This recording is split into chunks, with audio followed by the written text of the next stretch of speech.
Seriously దోసకాయ పచ్చడి ఇంత బాగుంటుందని అస్సలు ఎక్స్పెక్ట్ చేయలేదు. అందులో మనం పండించింది తింటే ఆ టేస్టే వేరబ్బా.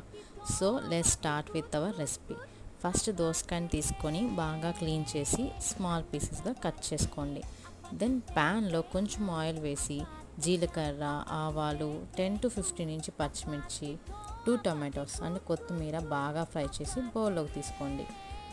అదే ప్యాన్లో ఇంకొంచెం ఆయిల్ వేసి కరివేపాకు, దోసకాయ ముక్కలు అండ్ గార్లిక్ వేసి గోల్డెన్ కలర్ వచ్చే వరకు ఫ్రై చేయండి.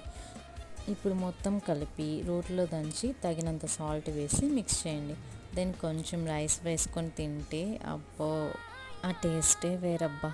నేనైతే దోసకాయ ఒక్కటే కదా ఎందుకులే తినేద్దాం అనుకున్నాను. బట్ మీరు ఒక్కసారి దోసకాయ ఒక్కటైనా సరే పచ్చడి చేసుకొని ఇలా ట్రై చేయండి. రెసిపీని చాలా అంటే చాలా బాగుంది. మీరు ట్రై చేసి కామెంట్ చేయండి. Bye bye. Follow for more updates.